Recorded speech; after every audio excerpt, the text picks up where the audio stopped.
Can you hear me? There's a little bit delay.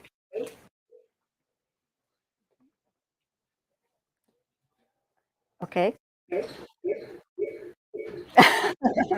All right, step back from the microphone. Yeah.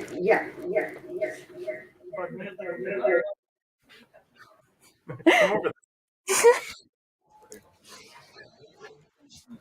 That's why is there? Mm, Usually matter.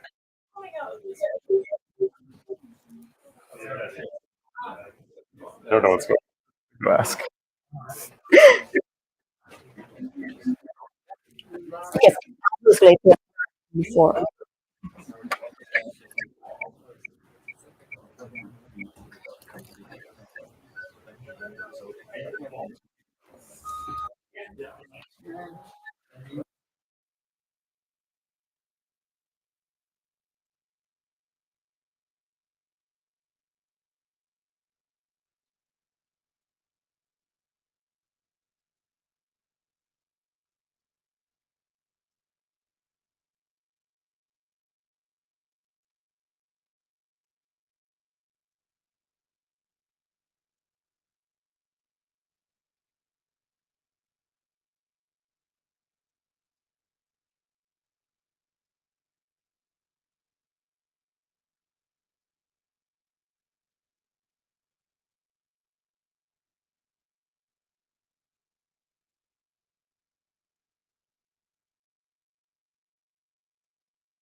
So absolutely, this is okay. Difficult and really for all the efforts that you're putting in this. And another obviously big goes to our sponsors. Without the sponsors, we couldn't.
Perfect. Thank you.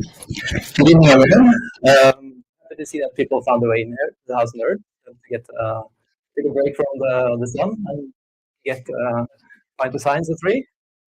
My name is Stian. I work at SIMA Research Laboratory, and I'm here to say a few things about SIMA because, as you see, we are a proud sponsor of Time to Science. At SIMA, we value, of course, science communication very much. That's why we sponsor events like this, and that's also why we give the course Communicating Scientific Research. This course has been at SIMA every year now since 2008. The aim of this course is to provide early career researchers with the tools, the training, and the confidence to communicate their own research to peers and a broader audience. The target group for this course is PhD candidates and postdocs. It consists of 2 intensive weeks. One is this fall, and then the second week is next spring. It's hosted in our headquarters in downtown Oslo, and it's of course free of charge for all participants. The course in its entirety is provided by 3 international experts within their fields. There's Michael Alley, who gives talks about science papers and research proposals. There's Christine Haas. She gives a training in presentations and posters. And then there's Lauren Murphy, who gives the training in making scientific films about your research project. And you can read more at sima.no/education/courses, and you can register your interest there. So we'll notify you when the registration opens for this course. But SIMLA, what other things do we do than giving this communication course? As I said, we are a research laboratory within the field of information and communication theory. We have 3 the research units, two in downtown Oslo, one is located in Bergen. We are a medium-sized research institute, now just shy of 250 employees.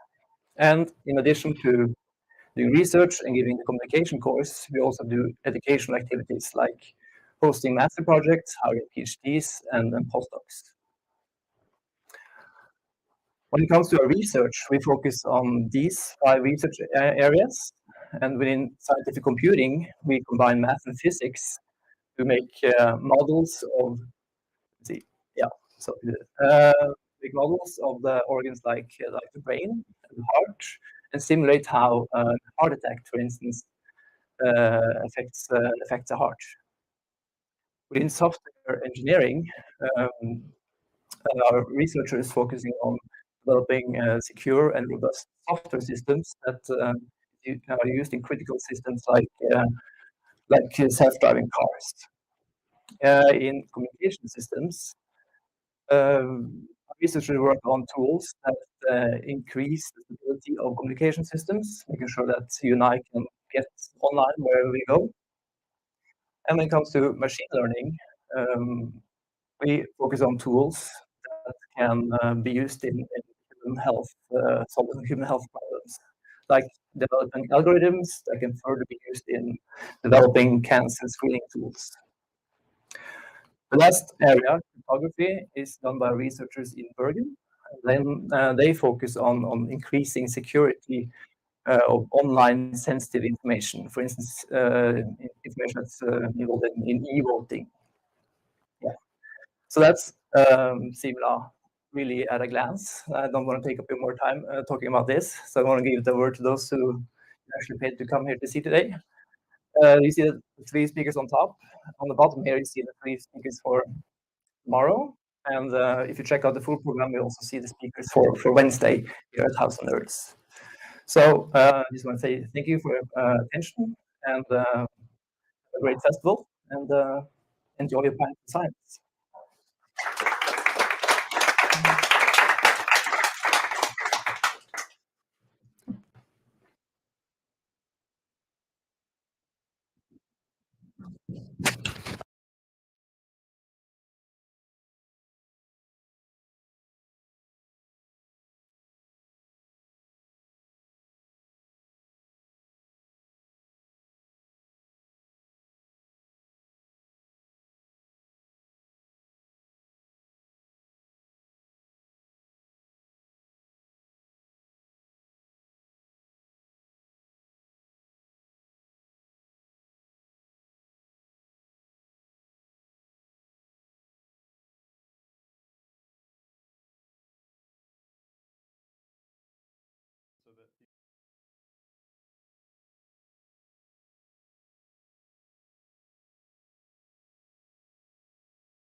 All right, are we good? For those of you at home who didn't hear me, because my microphone wasn't on, we're going to do a pop quiz. We are going to have people go on Menti and use this code. And the first question is, what is the commonly accepted shape of the universe? Flat, spherical, or pyramidal? What else am I to say?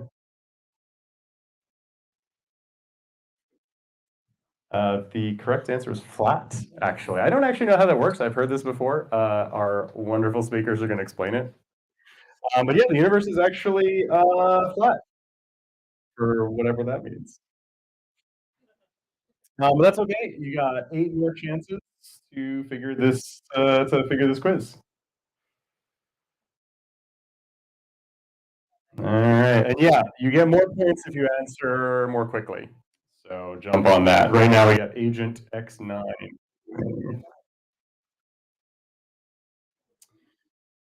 Question 2 9.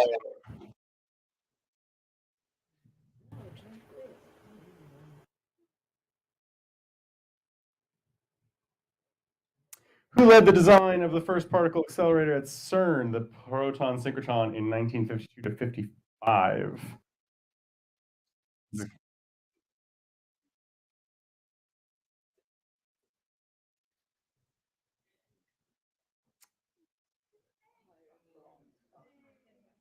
For for those wondering, Roald Emerson was a Arctic explorer. I don't know who Harold Smith is, but yeah, the answer is. How's everyone feeling about this pop quiz? Did you know you're gonna have a pop quiz when you got here? You thought you might just learn something?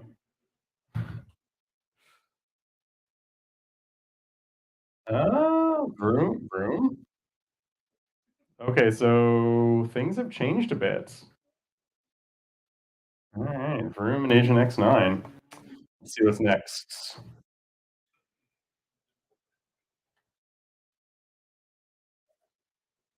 Are we all made of star stuff?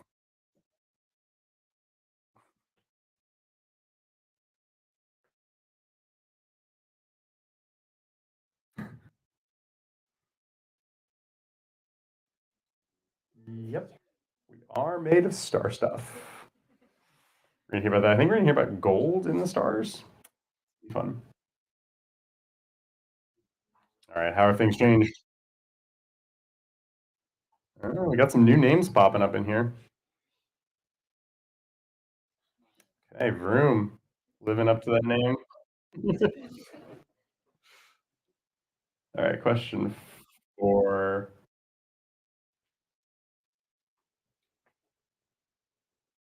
How many holes does a coffee mug have? I like topography.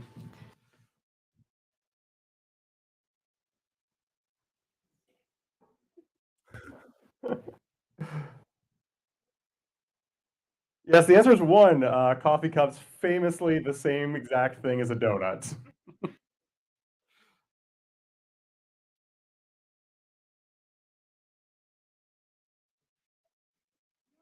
I mean, not exactly the same thing, but you know what I mean.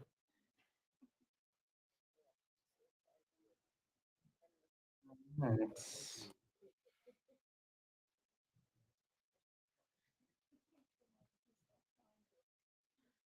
Why do humans need radioactivity?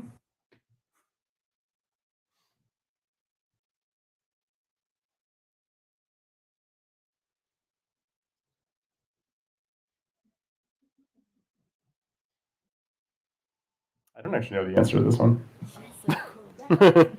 Yes, radioactivity is essential to create the heaviest of elements, which are quite useful.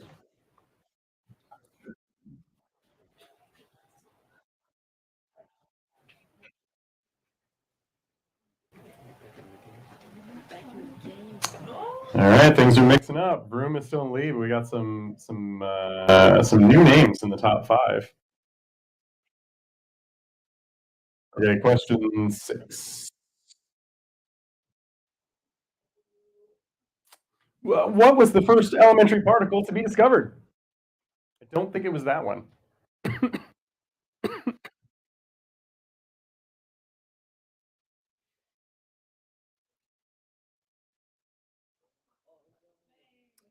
Was the electron? I didn't actually know that one either. Might have to turn in my physics degree. It's all right. I haven't actually been a physicist for like 20 years.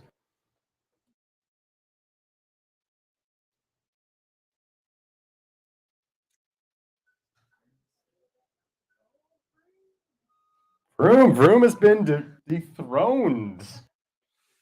Just barely. All right. Well, we still got some strong contenders. Still a couple questions for you to catch up.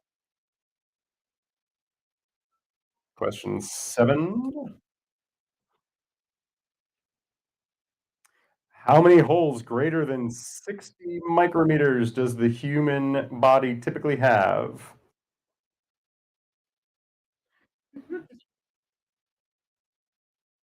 Everyone's sitting here thinking about counting different holes. And then you have to think about which ones count as holes and which ones are just openings in other holes. And the answer is 9. When you get home, you can go home and figure out which of the 9. Sorry, what? Oh, 9 people said 7. The answer is 7. You can still go home and figure out which ones those are.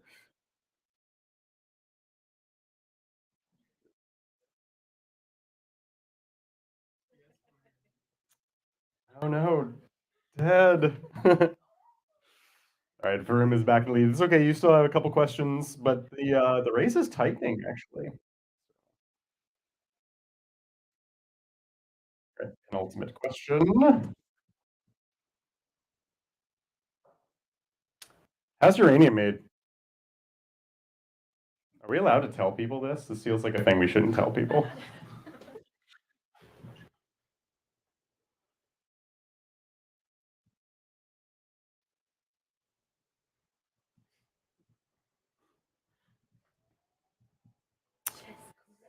It's made when neutron stars collide, which seems violent.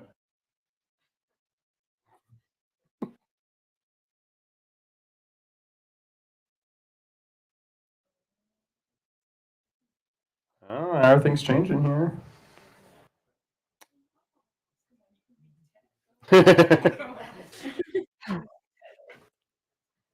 All right, this is the last question, and then we'll choose a winner. Oh, soccer ball jumped in right in there. Good luck to the soccer ball.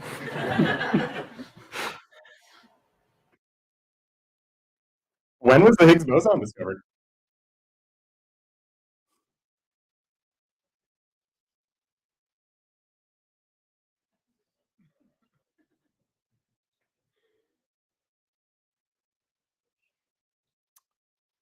Yeah, it was pretty recently.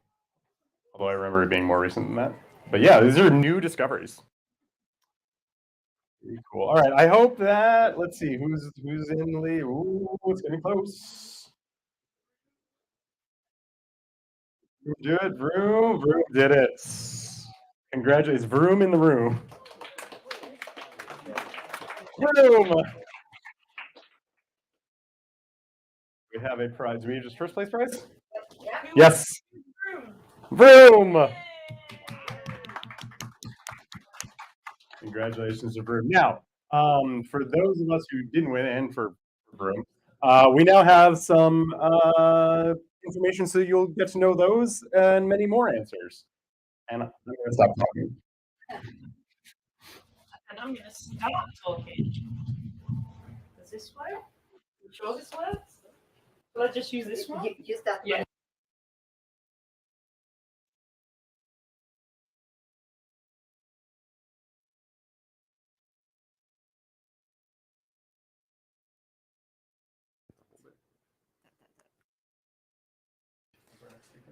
Okay, so we need to actually do some tech switching. We're going to unplug this. Thank you, everybody, for the quiz. All right. Okay. Before you. It's okay. Can plug that in while I do your introduction. Okay. All right, then we can move to the talks. I don't think I need that microphone. I can speak loud. Okay, so yes, I have the pleasure of introducing our speakers tonight. So hello, thank you for coming, everyone. Our first speaker tonight is Ari Reklev. I hope I'm saying that right. And I really love this introduction, so I'm just going to go with exactly what I've been given here. Maybe not the best theoretical physicist in the world, but definitely one of the best dressed. Woo!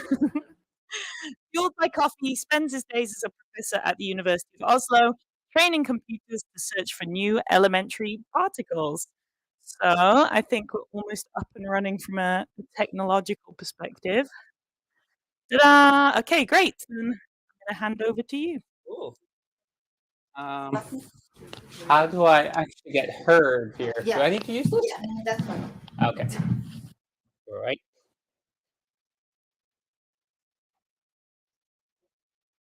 All right. I knew something would happen. You just have to be patient here.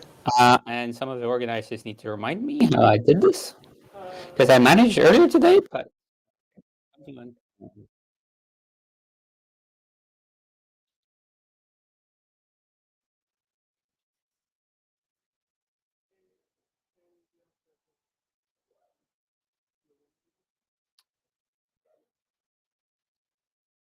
yes. I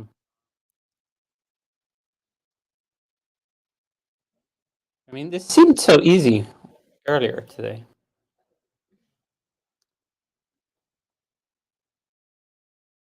Okay. So the problem is that I have a split screen, so I cannot see where my mouse is. And if I can find my keynote,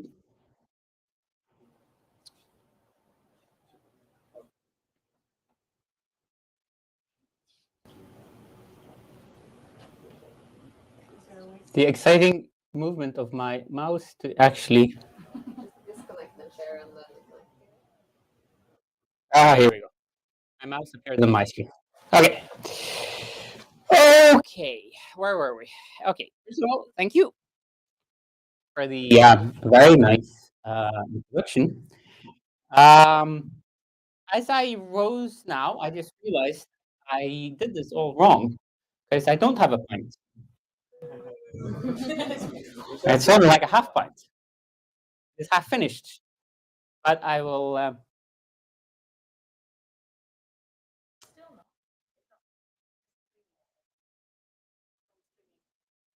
Okay, but I just shared. Yeah, we share the screen, but not the stream. In the streaming. You connected, but you share.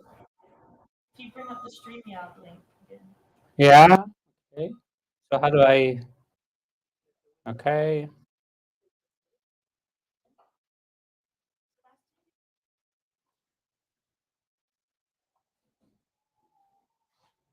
Can you check out whether it's shared now?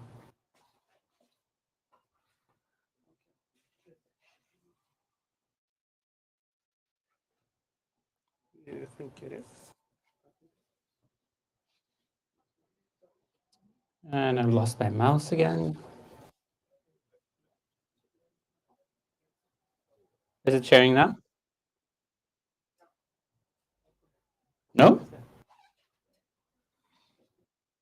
Okay, it says sharing. Yeah, but not the window.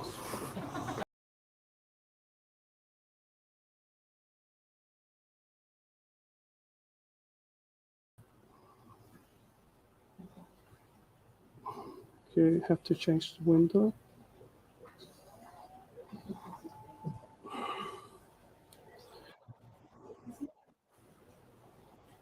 Okay, just stop sharing and do it again. Mm-hmm. Mm-hmm. The screen. Which one is it? I don't know. Not that one? Probably. Oh, you want that one? Okay. Yeah, because it's split. But now I need to find the other one, which is not so easy.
atoms always lie because they make up everything.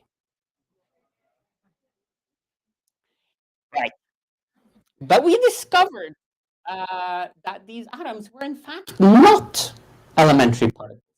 They were, we could divide them into smaller bits. And this was the quiz question tonight, one of the quiz questions. The very first elementary particle was discovered by ripping electrons out of atoms. And this was done by J.J. Thomson in the late 1800s. So the electron is indeed the first elementary particle discovered. But at that time, scientists didn't really have this vision of the atom as it's drawn here. They were very unsure in how atoms actually looked. And at the time, the most popular idea of what an atom looked like was actually this. Or, well, rather in a sort of picture sense, I guess, this is a British plum pudding, which doesn't have any plums in it, but that's British for you. They thought that the electrons were negatively charged fruit in a positive pudding. But that turned out not really to be the case. Ernst Rutherford came along with his students Geiger and Nelson, and they had a spectacular experiment where they shot what's called alpha particles, which are basically helium atoms, on gold atoms, and they discovered to their surprise that most of the atom is actually at the center. And that led to our modern idea of the atom as a nucleus, which is the blue and red stuff in the center of this, and the atoms in some sort of, the electrons in some sort of orbits around that. And it was gradually discovered that the nucleus itself can be divided into separate parts. There are protons, positively charged particles inside of it, and there are neutrons, which are neutral particles inside of atom. And by these three particles, we can basically explain every single property of every atom in the whole periodic system. So it seems like physics is done here. We now know what everything in the world is built up. There were some oddball things that I'm not going to go into because of time, but this was a basically good description of everything. But now I have to tell you how they figured out all of this before we move on. They figured out this by using the one equation in physics that everybody knows, even non-physicists. And this is Einstein's famous E equals mc squared. That basically tells you that if you have enough energy in one place, you can make matter, you can make new stuff. And that's how they started discovering all of this stuff. They simply smashed together some particles in a particle accelerator. For example, the stuff that you hear about at CERN, accelerating these particles to very high velocities and energies and letting them collide with each other in a big, small bang, and then studying what comes out of it. This is the place where I should mention one more fun fact. The designer, which you've learned as well, the designer of the first accelerator at CERN was the Norwegian Oslo. And in fact, the other people in the alternatives in the quiz, he was also an Arctic explorer. In fact, the life of Dahl is quite. Anyways, back to my main story. In the 1950s and 60s, these particle accelerators had grown really, really powerful. So they were able to smash particles with extremely high energies. And what happened was a revolution, because suddenly all of these new particles appeared that nobody had ordered. In fact, the list became amazingly long. The proton and neutron that make up the nucleus of the atoms, they're up in the rightmost corner here. And in fact, this was in general by senior physicists felt was a terrible idea. Some of the opinions I will list here. Robert Oppenheimer, the father of the atom bomb, said we should give the Nobel Prize to somebody who doesn't discover a new particle. Wolfgang Pauli, one of the fathers of quantum mechanics, said that he should have started with botany instead.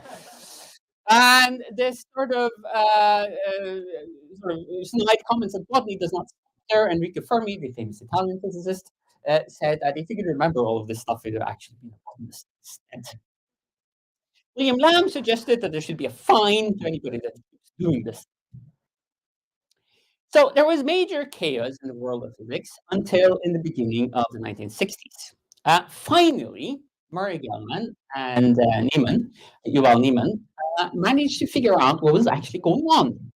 And what they discovered was that, for example, the proton that one had thought was a sort of elementary particle wasn't an elementary particle at all. It consisted of other particles, which we call today quarks. We call them quarks because Murray Gell-Mann was a bit of a weirdo, and this was also the 60s where things were more interesting. So he just took a name from James Wake, where he says 3 quarks for Mr. Mark. So Gell-Mann and Niemann suggested that the proton was built up of so-called up quarks and down quarks. And if they added to the mix something called the strange quark, which was fittingly strange, they managed to reproduce most of all of this zoo of new particles that had been produced to date. They were very happy. They had to add one more particle, which is what we call a force-carrying particle for the strong nuclear force. That is called a gluon. But when you do that, you can explain most of this stuff. So this leads us to what is today like the standard description of microcosm. We've found a few more particles along the way, and I don't have time to go into that, but the basic building blocks of what we call the standard model of particle physics today is this collection of quarks, and there are heavier quarks. There is the electron, which was the first one. There are some heavier electron-like things. There are these neutrinos down here, which are like ghost particles. Don't have time to talk about them. And on the right-hand side, there is a column of what we call the force carriers, and what the particles are responsible for the forces, for the electromagnetic force, for the weak nuclear force, and for the strong nuclear force. This is a fine, albeit maybe a little bit square-looking collection of particles that make up almost everything in the universe.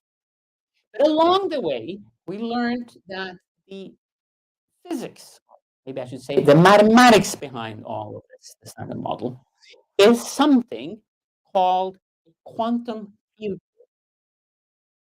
And let me show you mathematical formulation of the quantum field theory of the standard model. It looks like this. So some people claim that if you stare at this for a very long time and sort of squint with your right eye, this looks like a rabbit. But what a quantum field theory really is, that says that everything in the world is not really particles. That's just the word we use. Everything are fields. Now, what is a field? You might have heard about electric fields, and yes, that's the kind of fields we're talking about. I like to describe fields as water. Water on an ocean is kind of a field. You can excite it, create waves in it, and our idea of what all of these particles in the standard model are, that they are excitations of quantum fields that live in the universe.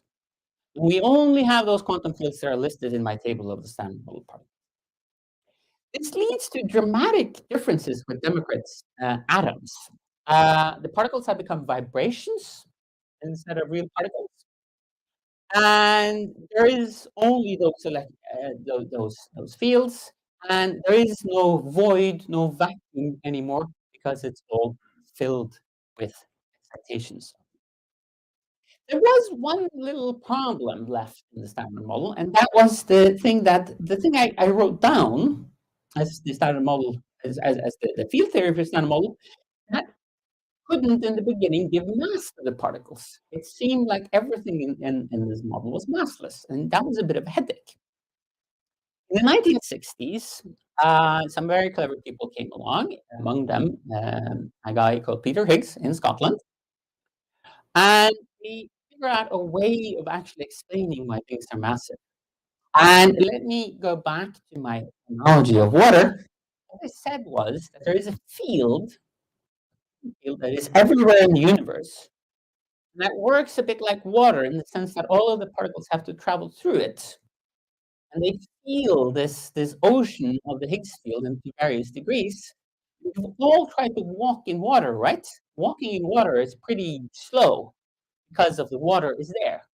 And this is how the Higgs field works. The heavier the particle is, the more it feels the field, Higgs field, and the more massive the particle feels, but the mass is due to the Higgs. And that led to the last question in the quiz today.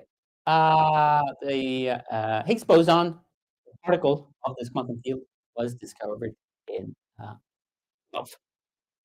And Peter Higgs and Francois Anglais got the Nobel Prize for this discovery in 2013, and the Standard Model was finally. Now, I'm going to end this talk by talking a little bit about some unknown stuff.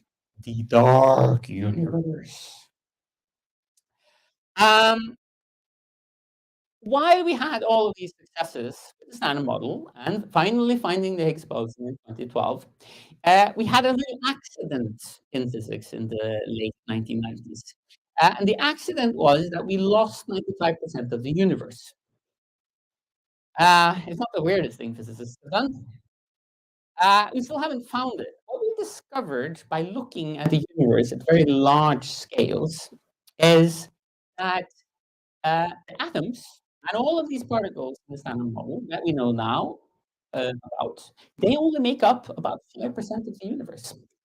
The rest is unknown stuff that, in order to give it a name, we've just called dark matter, sort of stuff that's kind of similar to our atoms, and something called dark energy, which is really weird and tries to pull the universe apart by making it expand faster and faster. And we have no idea what it is. Now, when I talk about this dark matter thing and the dark energy, people sometimes think that it's all about stuff way out there in the deep, mysterious universe, and it doesn't really affect us here on Earth. I want to emphasize to you guys that when you're sitting here watching me giving this talk, billions of these dark matter particles are streaming through you every second. If that doesn't make you paranoid, I don't know what will. So this is really a thing that is everywhere around us. We're searching for them. We're hoping to find them. We haven't had any success yet, but people like me are spending most of our time training computers to search for them.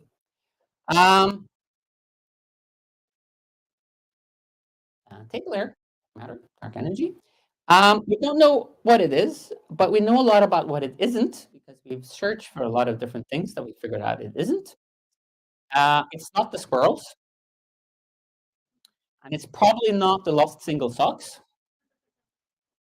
And we have some ideas on how to find it, but let's see what the next 5 to 10 years bring. I don't have a proper conclusion to this talk. I have shown you what we believe the universe is actually made of.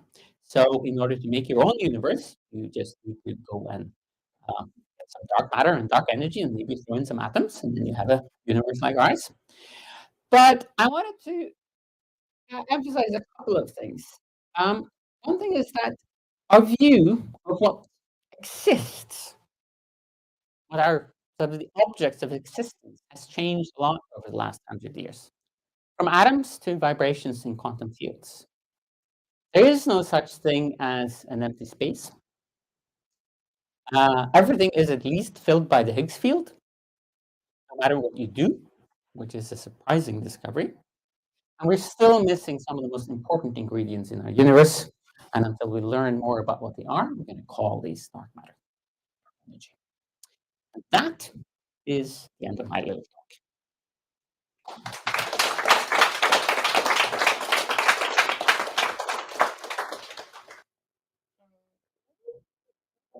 Do we do questions? Yes, let's do some questions. Do we have some questions? Fire. Yes, down here. Hello. In the little microphone. In the okay. microphone. So, given that we haven't discovered or we cannot find dark matter or we cannot observe them, how can we safely assume that that there are as many as you say passing through us every second? Yeah. So the number of a billion, that's a bit of a guesswork. Okay. The funny thing is that the weird thing we can do is that we can, while we don't know what it is, we can measure how much of there is. And what we can figure out is what we call the energy density, meaning basically how much of the energy in terms of like Einstein's E equals mc squared is stored in terms of dark matter in a certain area.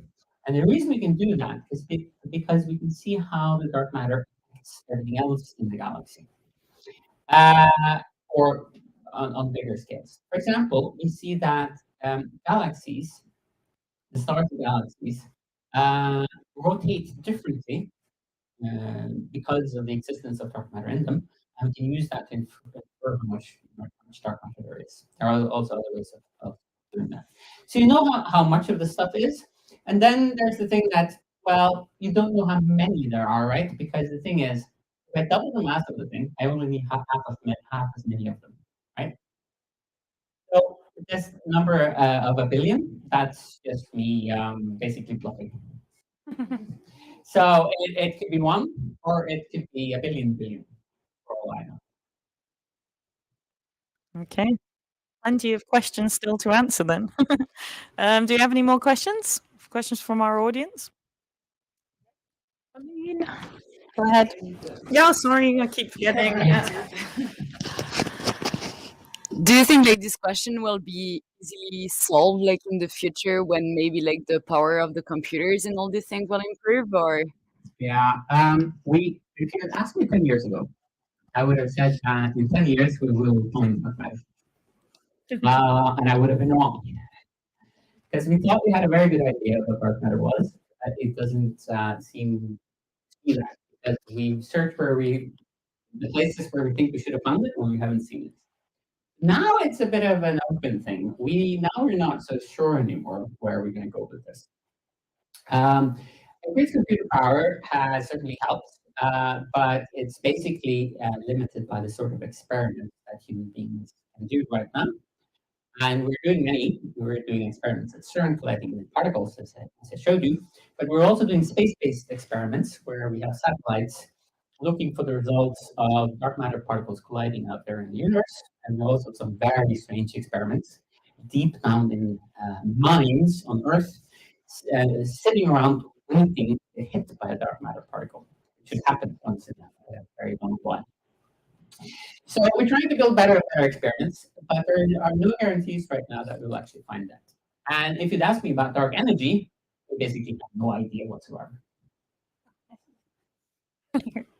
Great, thank you. My money's still on the squirrels, to be honest, but okay. I have an explanation why it can't be a squirrel. So. Oh, there you go. Exactly. Okay, any final questions? Yes, we have one at the back. I will hand you this little microphone. Do you have anything to say on the role of gravity or gravitational fields in this? Because it doesn't seem like the standard model is complete without gravity being a part of it. Yeah, so thank you for the excellent question. So I only had 20 minutes. So that was actually one of the things that had to be thrown away. What about gravity? No, it's very true that there is no gravity in the standard model. And what we know is that our idea of gravity and the idea of the standard model and all these quantum fields, that doesn't actually work. Those two theories are incompatible with each other. And some people have ideas for where to go, but nobody knows like for sure. Yes, I think I'll stop talking there because otherwise you're going to get a couple of hours of lecture on what the problem really is. Yeah.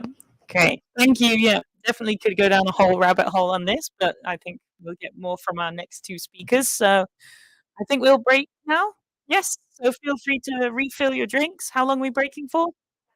10 minutes. Okay. Yeah. Use the bathroom, get new drinks, and then around 10 minutes we'll get started. Thank you. For those of you wondering, the bathroom is downstairs and Oh yeah, to the glass door.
Yeah, exactly. Yeah. Yeah. Oh, was that the HDMI?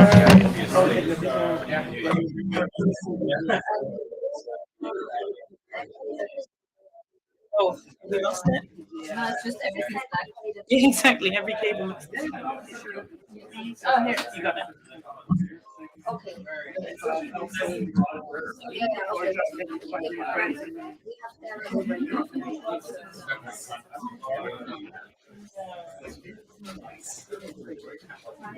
Did you get a mic? No, not yet. That one? Yeah. You can just that one. I think I'm gonna run to the toilet. Oh, Maybe do yeah. that. So,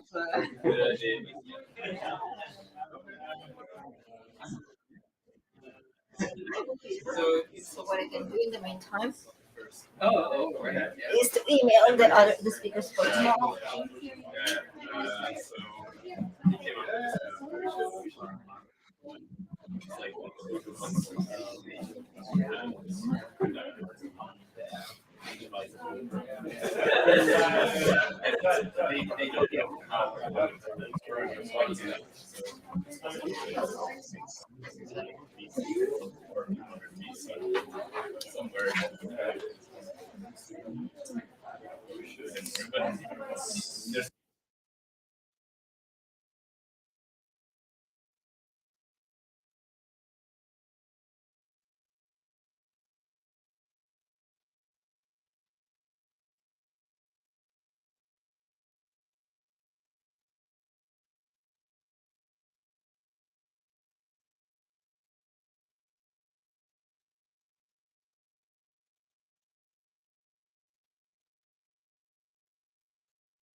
That got me before.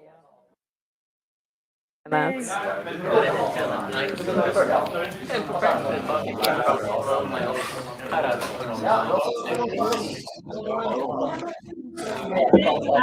thank you then. I think we might get started. Just about.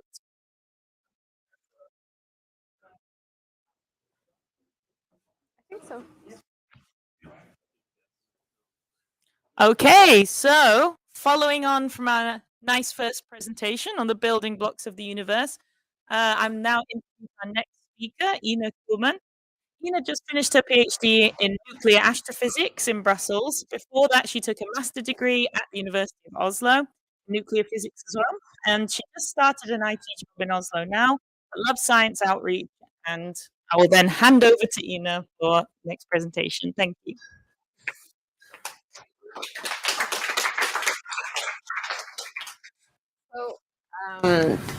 So, what I'm going to be talking about today is forging elements in colliding neutron stars. Oh, this microphone. So many microphones. Okay. But since the theme of today was making a universe, I thought maybe a more fitting title would be How to Make Elements, because that's what I will be talking about. How do we create elements? Or how were they made? But first, a little bit about me. Thanks for a nice introduction. I'm from the Oslo area. I love the outdoors and science. I did my PhD in Brussels, in Belgium, in astrophysics or nuclear astrophysics. And I just started working in a tech startup. And of course, in the last 4 years, I've been doing a lot of fun science, also other things. But it wasn't obvious that I wanted to go to Brussels. I did my master's in Oslo, and I decided I wanted to continue in research. I would propose to do a science project there. And then I said, yeah, that sounds cool. But what's Belgium actually? So I Googled Belgium, and I figured out it's the land of great chocolate, fries, Belgian fries, not French fries. Very important if you ever go there. And great cartoons, some of which you all know, I'm sure, and great Belgian beer, really great beer. And I could cheers for the beer. That's some of the in the past 4 years, of course. But moving on from beers, which I could talk about in itself, but let's talk about the science. And the great big question that I want to discuss with you today is, what is the origin of chemical elements that the universe consists of? So that means everything that exists here on Earth. How was it made? Where does it come from? And everything here on Earth, that also includes, for example, gold that we have in our jewelry, as an example. Gold is an element. And everything that consists within our bodies. Our bodies are consisting of a lot of elements. Where do they come from? But what I focused on in my research was only the heavy elements. So that's kind of what I will be discussing with you tonight. Where do they come from? But first, then that raises a question: what are heavy elements, in fact?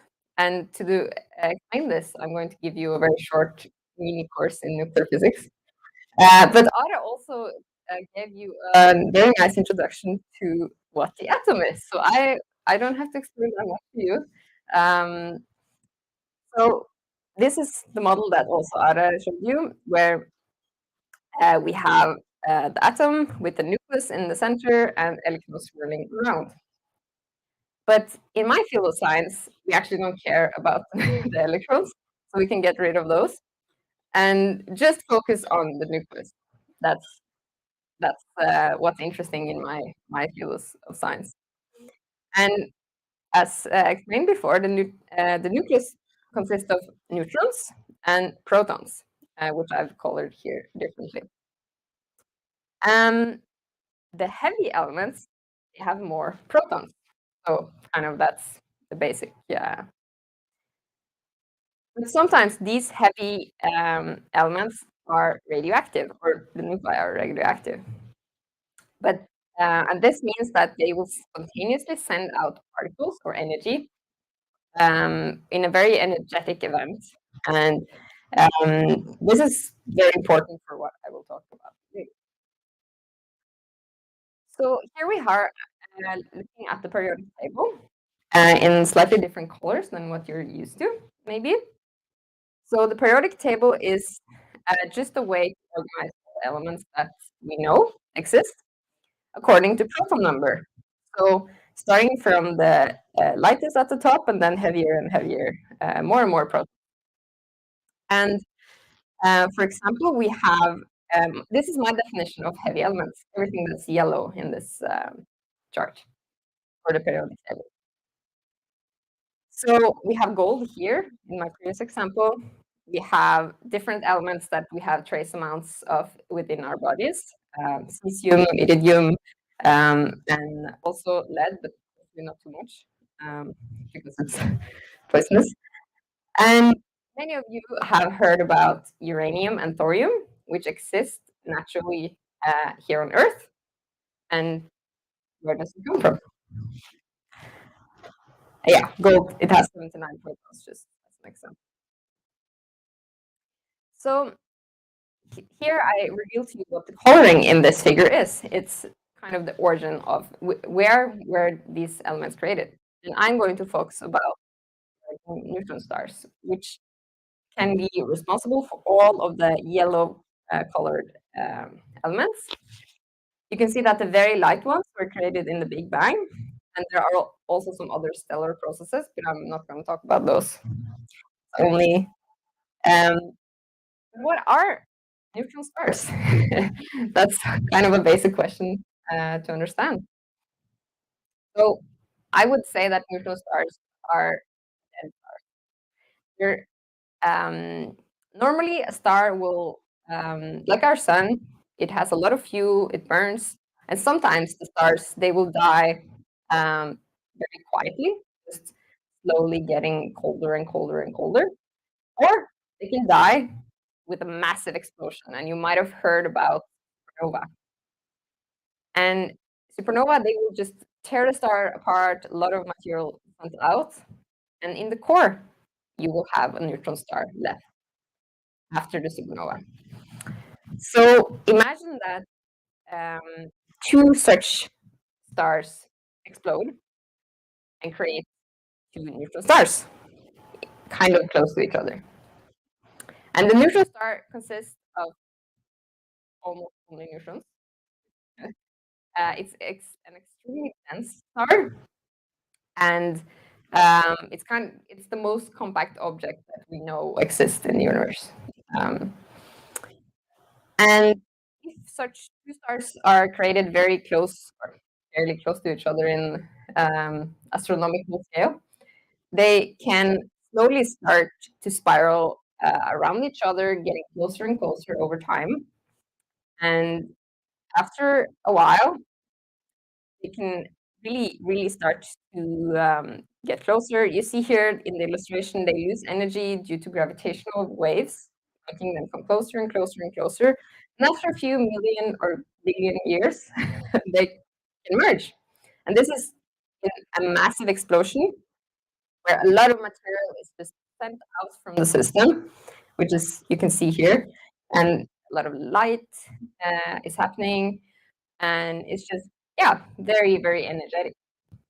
And what I was working on was trying to understand systems with the help of computer simulations. So that was what I was doing from drinking here. And then what is really cool is that we have observed this. We know it happened. It's just not some idea that someone has. So in 2017, this blob of light appeared in the night sky. And just before this, we observed the gravitational waves from two neutron stars merging. And after, we saw this. And this is kind of proof that heavy elements were created in this system. and that's really cool. So let's talk about exactly how were the elements made inside or during this event. And that's also called nucleosynthesis, for those who want to know that. So I told you that a lot of material is sent out from the system after the stars merge, and this is where the magic is. This is where nucleosynthesis, or we can make elements within this material.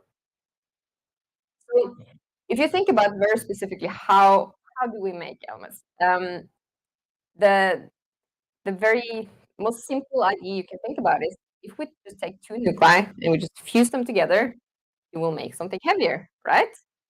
And that's true. This is a process that occurs, but it's only possible to make the lightest nuclei in this way by just fusing nuclei together.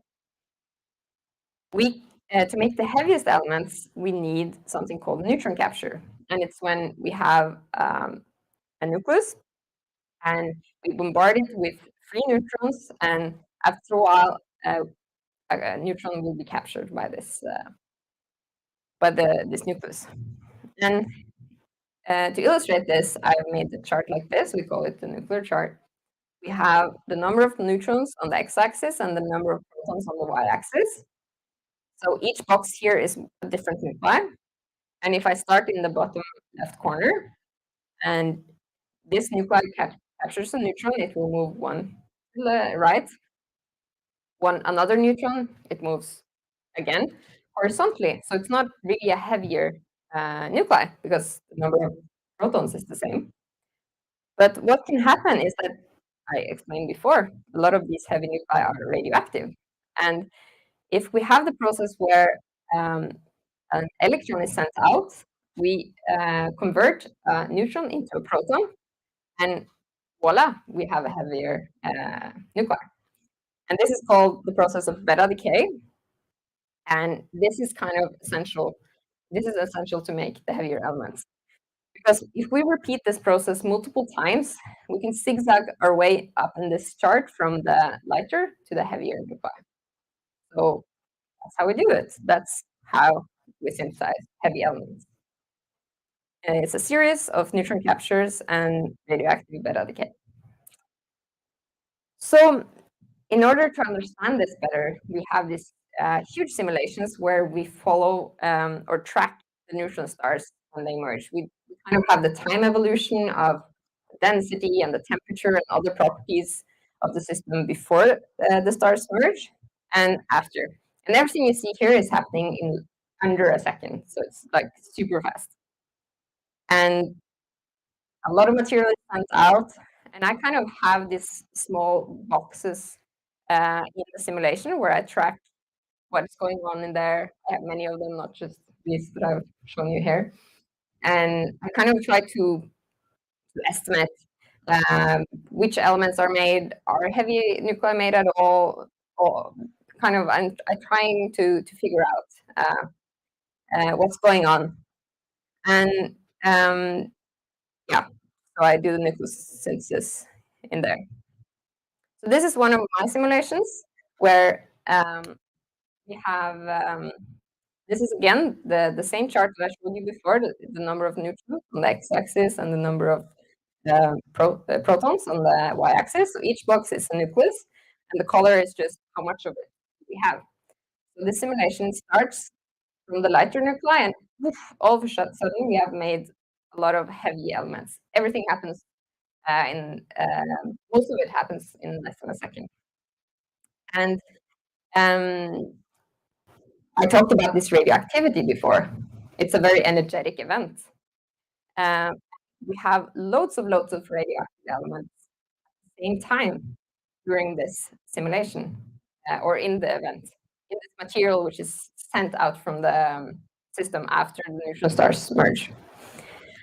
And this is what powers this light that we see in the sky, the radioactivity, which does this. So that's why we can observe such events. And my simulations and other people's simulations, make it possible to understand this observation and also other observations that we hope to see in the future of these kind of events. So the key takeaways that I want you to remember are that heavy elements are made in neutron stars, and we have seen this happening by this light that we can observe in the night sky. But I also want to zoom out to a different question. If you ever look up and wonder, you look up at the sky, and there are many stars, do you ever wonder how old the stars are? Could you just estimate it by looking at the stars? Actually, there are methods to do this.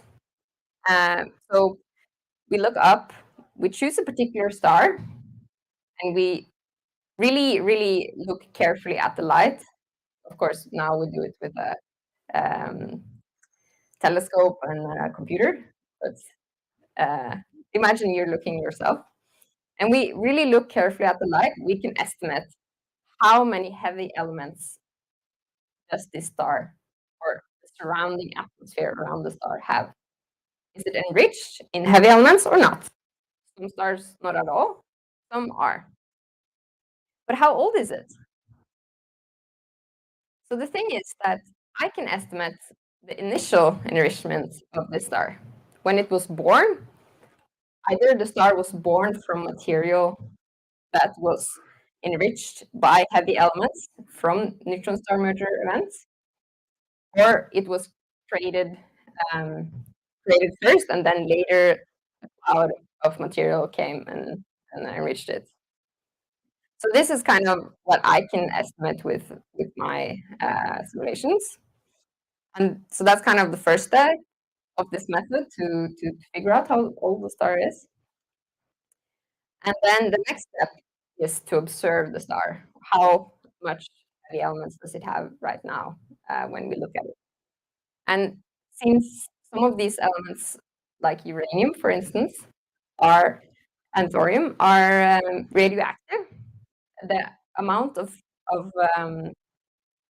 material from when the star was born and when we look at it now is different. And just by doing some simple calculations, we can estimate how old the star is. And what's interesting is that some stars are very old, very, very, very, very old, almost as old as the universe. But that's also a good thing that they're not older than the universe, because that would kind of be weird. Either my calculation would be wrong, or the other methods that the age of the universe would be wrong.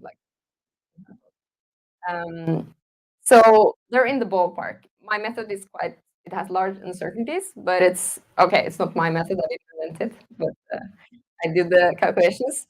And yeah, some stars are almost as old as the universe, and that's pretty cool. So look up and wonder. That's my encouragement. And thank you for the attention.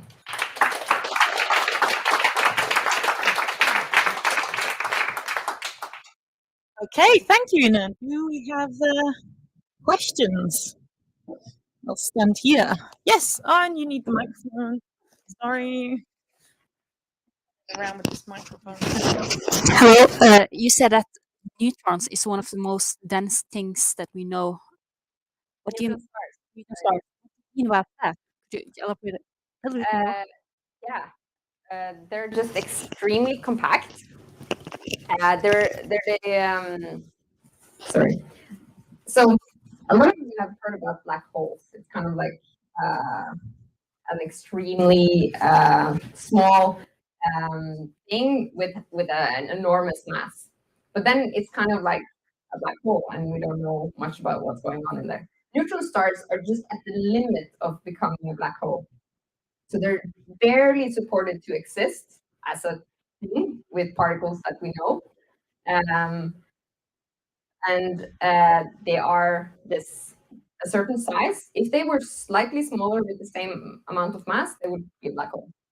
So they're just, I think a lot of people, I think a calculation that comes up if you Google the density is like teaspoon of neutron star material is the same weight as Mount Everest. It's a bit weird, like what is Mount Everest in mass? But yeah, Very heavy, I think. very heavy. Yes. Yeah. Okay. Any other questions? There is one here. I'll not kick the table over this time, and I will hand you this. Maybe you can pass. With the two stars kind of colliding, is it likely more just in like binary star systems, or is it like like our solar system? Was it maybe previously like a binary system here before our sun was created, or is it like uh, gravity kind of pulls together like other systems, and then that's how they merge? Is it like, do we know? Is it only with binary systems, or is it like other systems eventually colliding? Or I think I can answer your question by saying that actually most stars in the universe are binaries. So our sun is actually abnormal in the sense that it doesn't have a companion star. Like it's extremely normal for stars to be in binary systems. So like it's more likely that you have stars dying.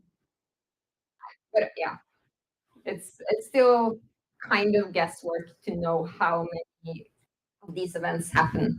That's why it's interesting to see how often we can observe these kind of events, because that tells us how many of these systems exist. Because we don't know exactly that yet. How often will there be neutral star mergers? We don't know. Yeah. Okay, I think there was another question.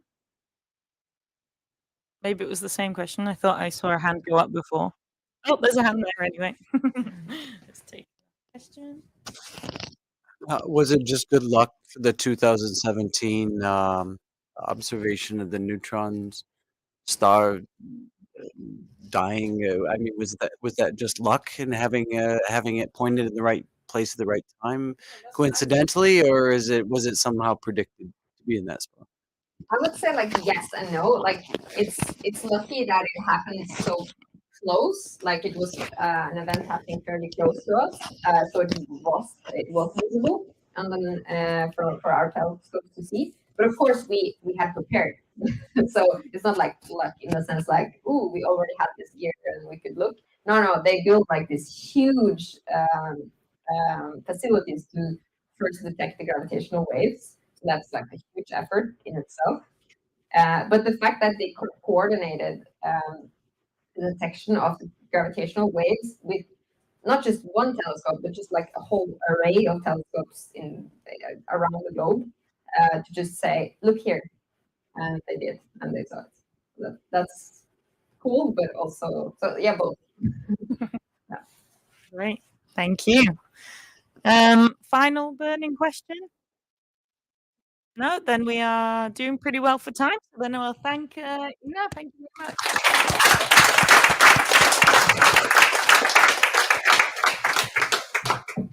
Okay, and we need another tech switch. Your laptop this time? Or you're using your own laptop? Okay. I will not introduce you too soon then and leave a big awkward pause. 5-minute break.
Now, okay, it's on.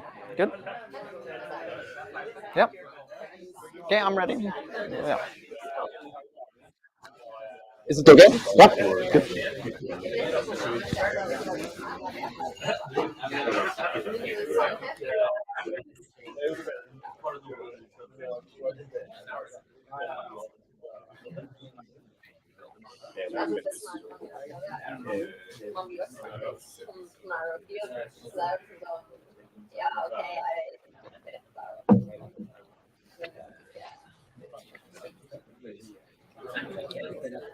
Yeah. Good.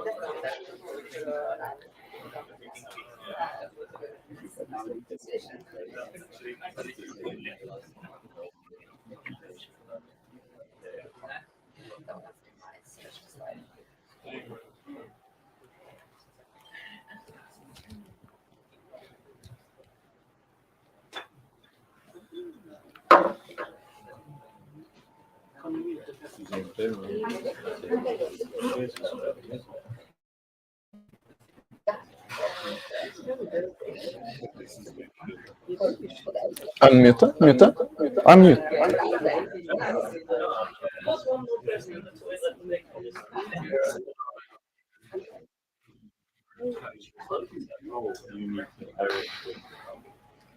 Oops. Technology-wise? I think so. Yes. Okay. Okay. Then I'll introduce our last speaker of the night.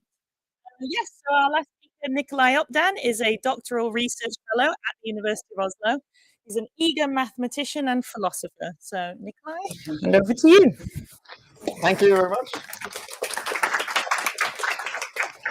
So today we are going to talk about the hidden structure of our universe, and we start by asking the question: what is the structure of our universe?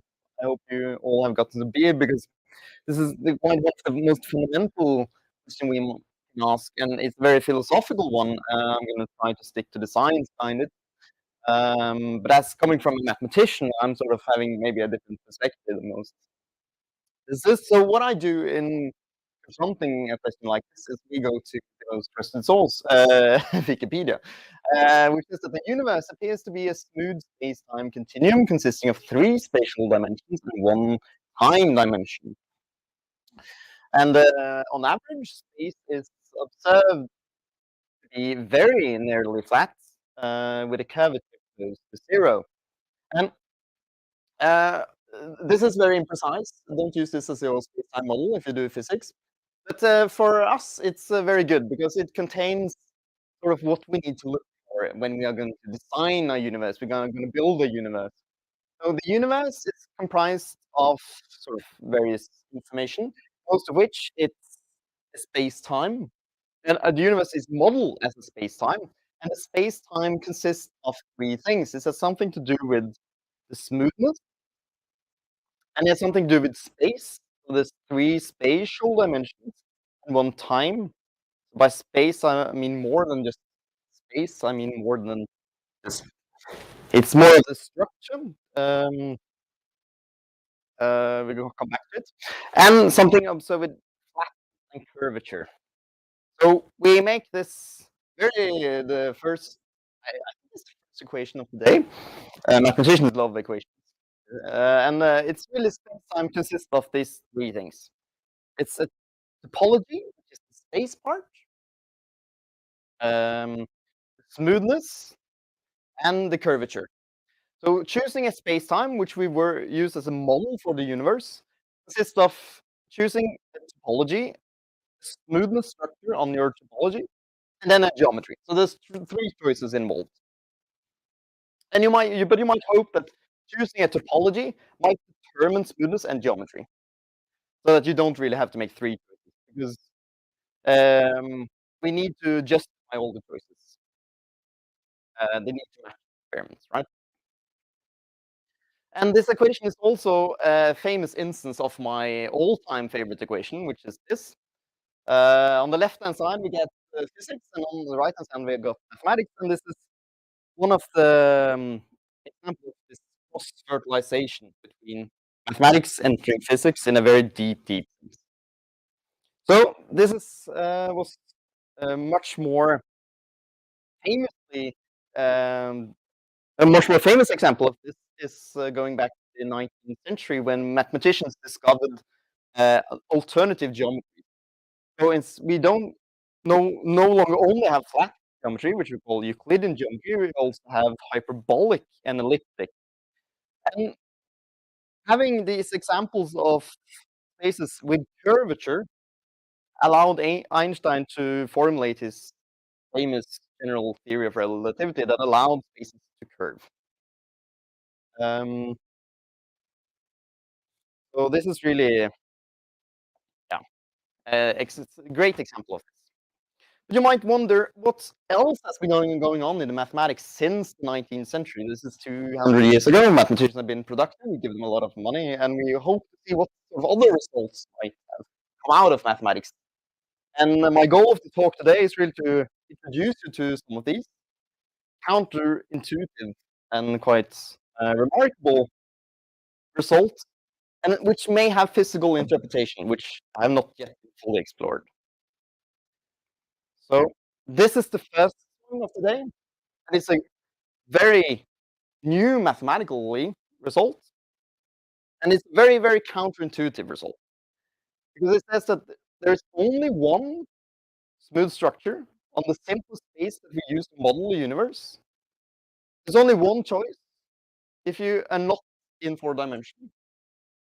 But in dimension 4, there are infinitely many, and there are infinitely many in a very, very big sense. And just to also say, 4 is 3 plus 1. This is our space plus time. So we are here.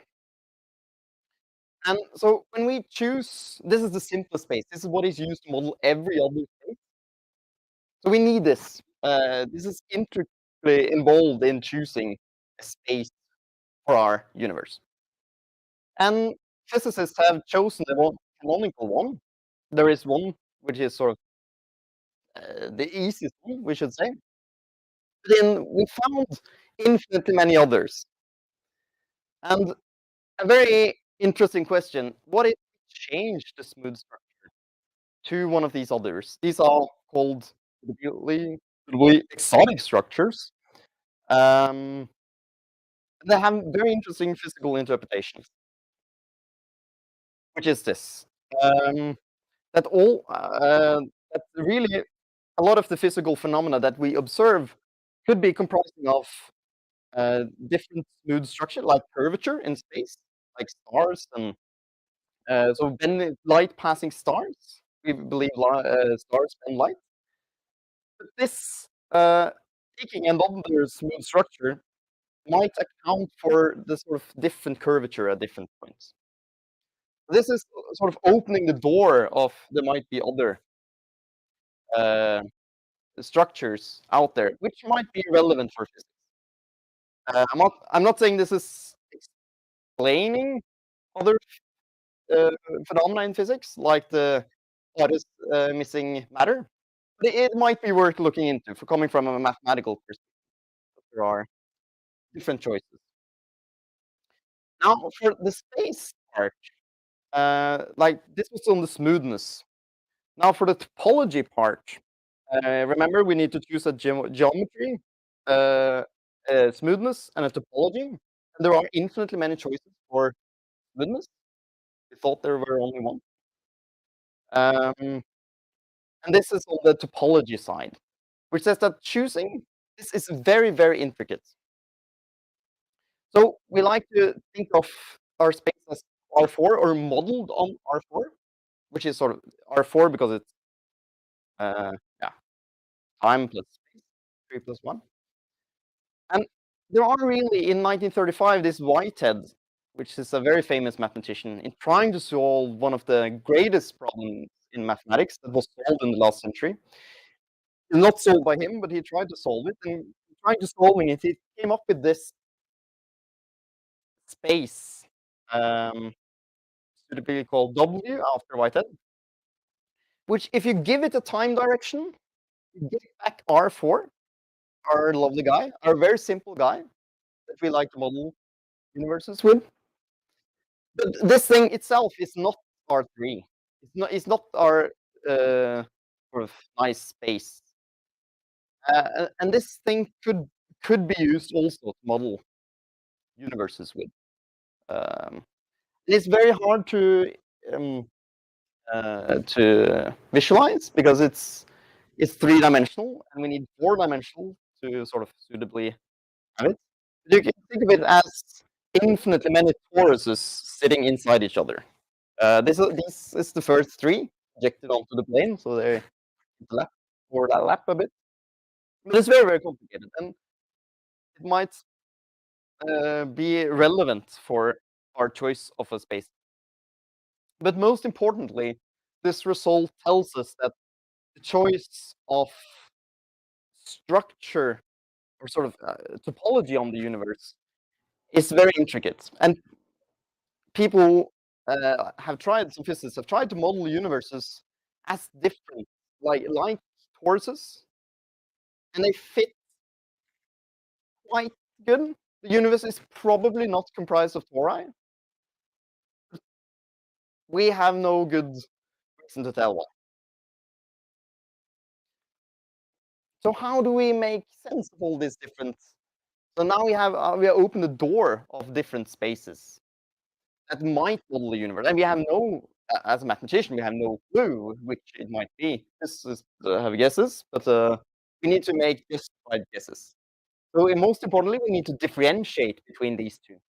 Given any two, find out if they are equal or not. Sadly, it was proven that this is actually an impossible question. To make matters worse, I don't know who's playing the logical trick, but it's proven impossible to differentiate these pieces. And I mean, proven impossible, like in logic, it's really possible. You cannot have an algorithm that does this. So what's the next best thing we can do? And just to make some sense of sort of the intricacies of the problem, let's take a look at this guy. Oh, he jumped away. There we go. So this is an octopus, and octopuses can take on really different shapes.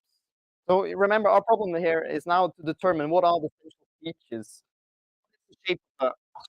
And the problem is octopuses can take on very, very different shapes. But we need to find some invariant on the octopus that don't change when it moves. An octopus is a very sort of, it's a quite, it's a 2D object, or 3D object. Now it's a 2D. But we need to find, as a mathematician, we need to find sort of things about the octopus that don't change as the octopus moves around. Otherwise, you have a quite bad definition of an octopus. So to step back for a while, octopus is quite a complicated animal. I've never seen octopus. So let's do a dog. This is a drawing of a dog. And we can all agree that this is a dog. It has 4 legs, it has a tail, and I saw one of these last week.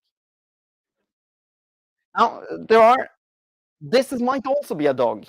We need to account that there are dogs that are fatter than this guy. And maybe it has an up tail and not a down tail. And it's still a dog, right? It still has the shape of a dog. What makes a dog a dog? That's the problem. Now, if we sort of see where this is going, here is also a dog. And it's very, very fat. The dogs can also be very, very fat. We need to account that this is also could be a dog. And now, assuming it keeps its mouth shut, this is really a football. And to a mathematician, a dog and a football is really the same, as long as it keeps its mouth shut. And yeah, so what are the essential features of an object? So this is the coffee cup, and a coffee cup can really be molded into a donut in a very smooth, nice way. And it almost stays a coffee cup the entire time. Just at the very end, it can't hold coffee. We need to get this in my coffee cup, right? The only thing that don't change in this is really the hole. You see, the hole, we can't get rid of the hole. The hole will be there no matter how we change the coffee cup, as long as we don't break it. So The number of holes happens to be a topological invariant. That means that if two objects have different number of holes, they must be different objects. And this means that we can reduce the problem of sort of telling two spaces apart to counting holes. Counting holes is basically the game of counting. Counting is algebra, and we thought algebra is what's hard, but it's really just counting. And that's great, because now we have a very powerful tool of telling objects apart. The problem is telling holes apart, but I guess it gets harder. So let's see a manifestation of this, okay? We agree on dogs have no holes. And dogs, at least in mathematician, they look like cats. And you can see that cats have no holes, because no matter how you try to confine them, they always escape, like this guy.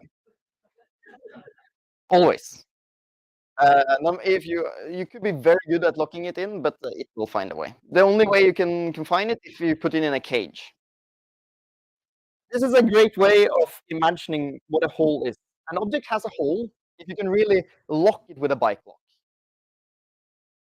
So imagine the coffee cup. It really has a hole, and you can imagine locking it in place. No one can steal your coffee cup if you secure it properly. The cat, however, is. So this, as we agree on, have one hole, and a pretzel. You can imagine one here, one there, one there, 3 holes, and you have combinations if you're very creative. But let's ignore. You can see 3 holes. And to get you experts on hole counting, let's do some more examples. Because this is what I do PhD in. I do count holes. It's a great way to earn a living. But let's make you great at counting holes. What about a pint? You all have a pint? Can we do a share? Yeah, cheers. Yeah, great. 0. No holes. Can't lock a beer. People will steal it if you leave it. What about a can? 0 holes? 2 holes? Yeah. Here there are some fancy bits. Yeah, yeah, that's hard, right? As long as this bit is there, I must say it has 2 holes, right? This hole and this hole. But people tend to lose this, so it's a bit. It's a hard problem, of course. Now the human body. We had this on the quiz. I didn't know this until I googled it. But the Vsauce has a great animation of how many holes. You know, mathematicians get this question all the time.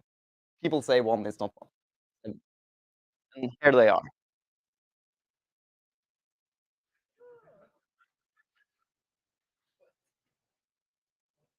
Yeah, so the human is a 7-hole torus. Can we try it one more?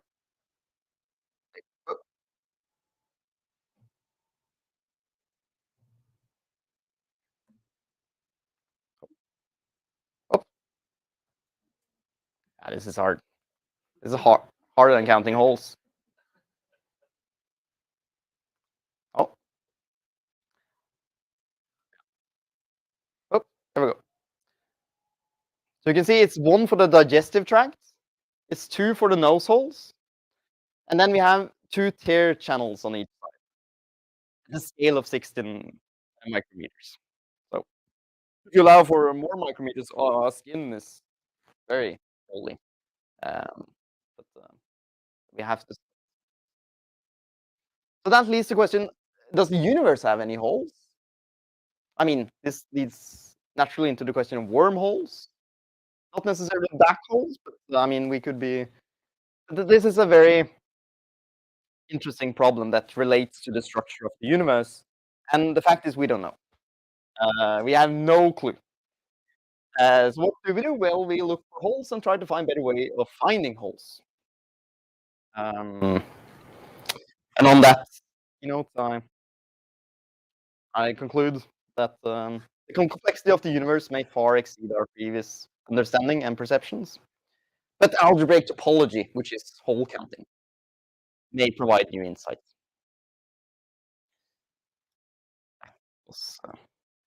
Talk.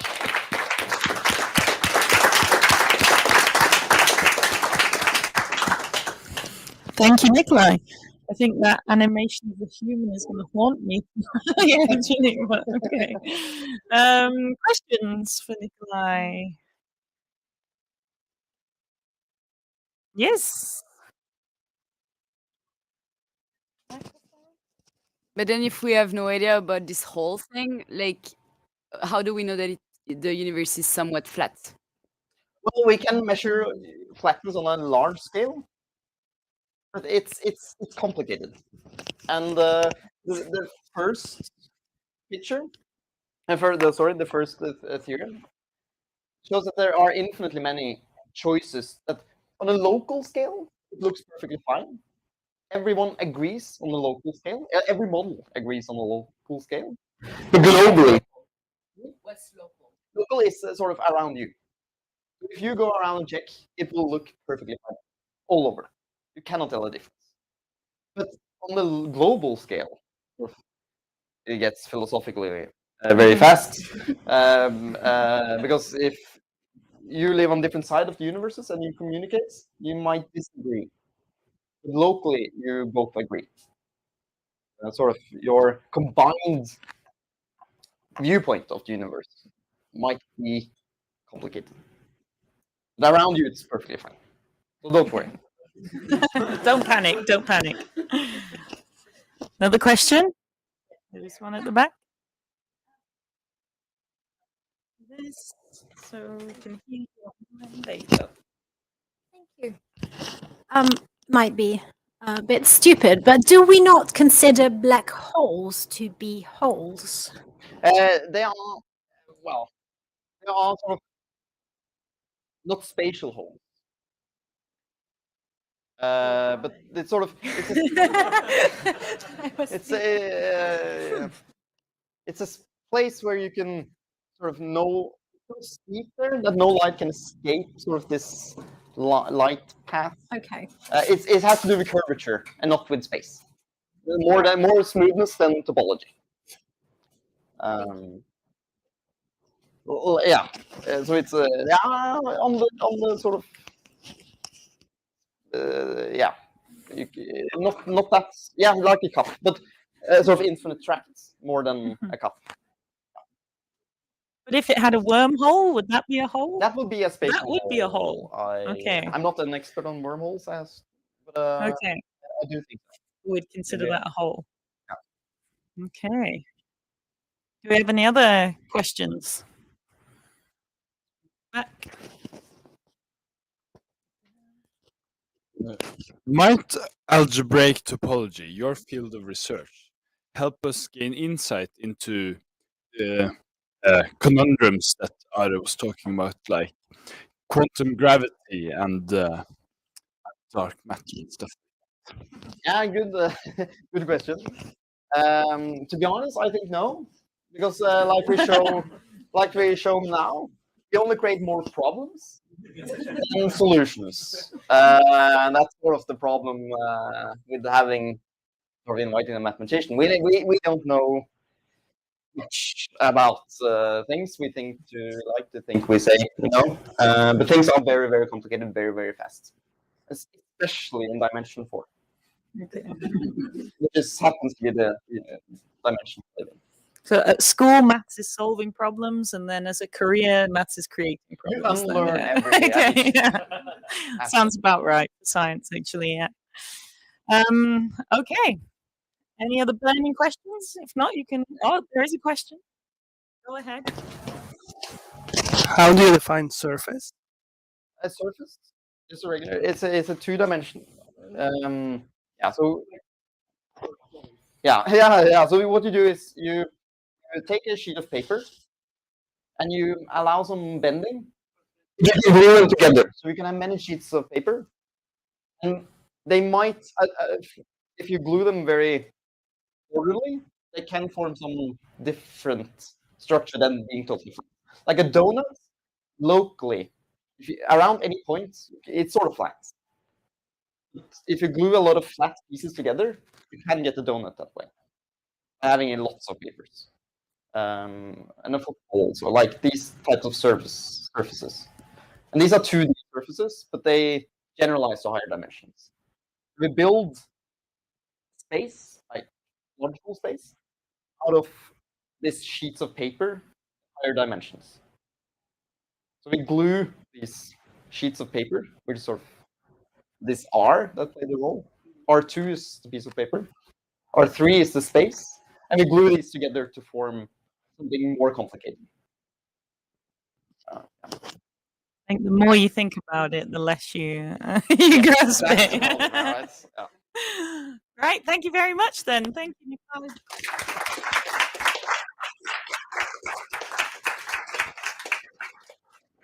Okay, thank you very much, everyone, for coming. I hope you enjoyed our talks tonight. And Lavinia, do you want to say any final words?